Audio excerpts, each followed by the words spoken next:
Pessoal do ensino médio, hoje falaremos sobre função composta. Função composta.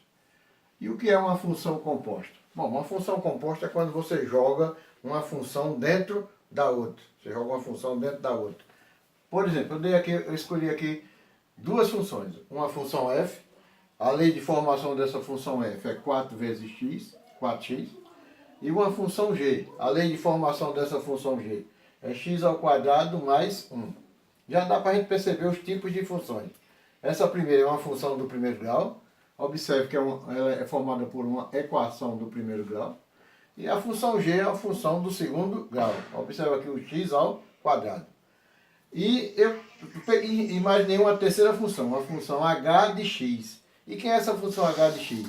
É uma função que eu vou chamar de g de f de x. Eu vou introduzir a função f dentro da função g.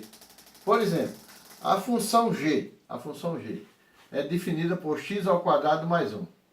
E a função f é 4x. Então, no caso do meu x aqui, na função g, esse x que eu vou trabalhar com ele aqui, vou usar o f de x, que é 4x. Já que eu tenho g de f de x. Como f de x é 4x, então vai ficar g de 4x.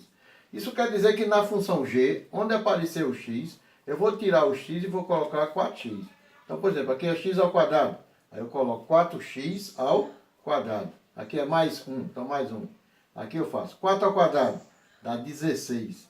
X ao quadrado, dá 16x ao quadrado. Então a função g de 4 de x, quer dizer, a função g de f de x, que eu chamei de h, então a função h de x é igual a 16x ao quadrado mais 1.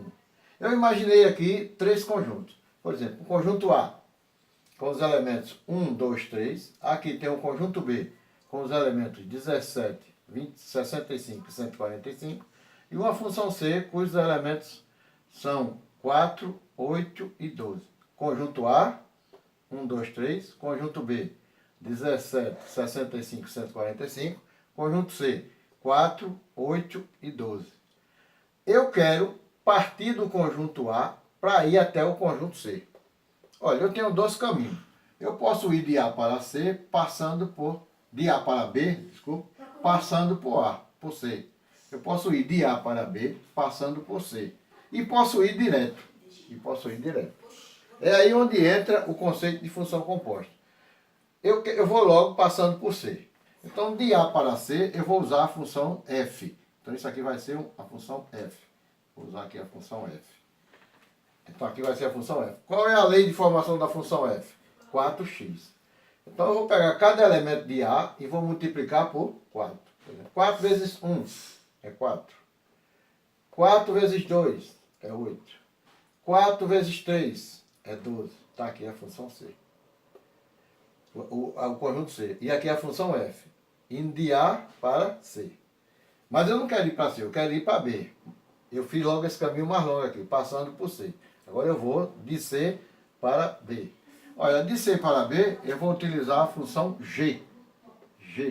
Aí eu venho para cá. Minha função G é x ao quadrado mais 1. Isso quer dizer que cada elemento do conjunto C, eu vou elevar ao quadrado e somar com 1. Por exemplo, 4 ao quadrado, 4 vezes 4, dá 16. Mais 1, 17. 8 ao quadrado, dá 64. Mais 1, 65. 12 ao quadrado dá 144, mais 1, 145. Então, a função g, que leva os elementos de C até B, deu. O 4 vai se relacionar com 17, o 8 com 65 e o 12 com 145. Aí onde entra a função composta agora. A função composta, a gente já calculou ela aqui, é a função h de x, e eu vi que ela é 16x ao quadrado mais 1. O que foi que eu fiz aqui? Eu coloquei a função f dentro da função g. Fiz uma composta. Então, no caso agora, eu vou direto de A para B. De A para B, usando o mesmo número, as mesmas relações. Só que a função aqui foi f, a função aqui foi g, e a minha composta vai ser h bola f. Esse bola pode ser utilizado também na nomenclatura. h bola f, ou então g bola f, ou então g de f de x. É a mesma coisa. Olha, mas a minha função é 16 vezes x ao quadrado mais 1. Então, se x for 1, aí eu vou calcular logo a potência. Aí eu faço. Quanto é o quadrado de 1? Ó, 1 vezes 1 é 1. 1 vezes 16 dá 16. Mais 1, 17. Já foi direto. Se x for 2, o quadrado de 2. 2 vezes 2 é 4. 2 vezes 2 é 4. 16 multiplicado por 4. Olha, 16 multiplicado por 4 dá 64. Mais 1, 65. Se x for 3, o quadrado de 3 é 9. 9. 16 vezes 9. 9 vezes 6, 54, mais 5. 9 vezes 1, 9. E 5, 14.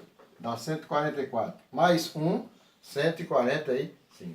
Então, essa é a função composta. Nada mais é do que você encurtar o caminho. Nesse caso, você teria que ter 3 conjuntos, né? E esses 3 conjuntos você trabalharia com 3 funções. Uma função indo por um caminho mais longo, né? E, que é a composta, e outra função você pegando direto. Aproveitando o ensejo aí, eu coloquei essas funções, eu coloquei uma função par e uma função ímpar. O que é uma função par? Bom, uma função par é quando o f de x é igual ao f de menos x. E a minha função g aqui, é uma função par. Por exemplo, eu peguei a função g é a função par. Eu peguei g de 2 e g de menos 2. Olha, quem é g de x? É x ao quadrado mais 1. Então g de 2, quanto é o quadrado de 2? É 4. Mais 1 é 5. G de menos 2, quanto é o quadrado de menos 2?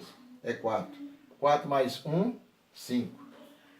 Observe que, nesse caso aqui, o f de x, no caso aqui o g, né? O g de x e o g de menos x, o g de x é 5 e o g de menos x também é 5. Então, qualquer função que você fazendo esse teste, o f do x seja o mesmo valor do f do menos x, ou o g do x seja igual ao g do menos x, ou o h do x seja igual ao h do menos x, e der o mesmo valor, essa função é chamada de função par.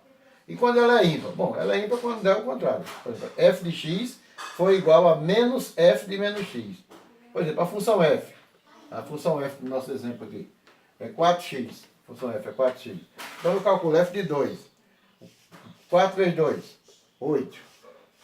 4 vezes menos 2, menos 8. Observe que a função par, o f do x ou o g do x é igual ao g do menos x, e na função ímpar, o f de x é igual ao oposto. Se aqui der 8, aqui é menos 8. Aqui, para ser par, se aqui for 5, aqui é mais 5.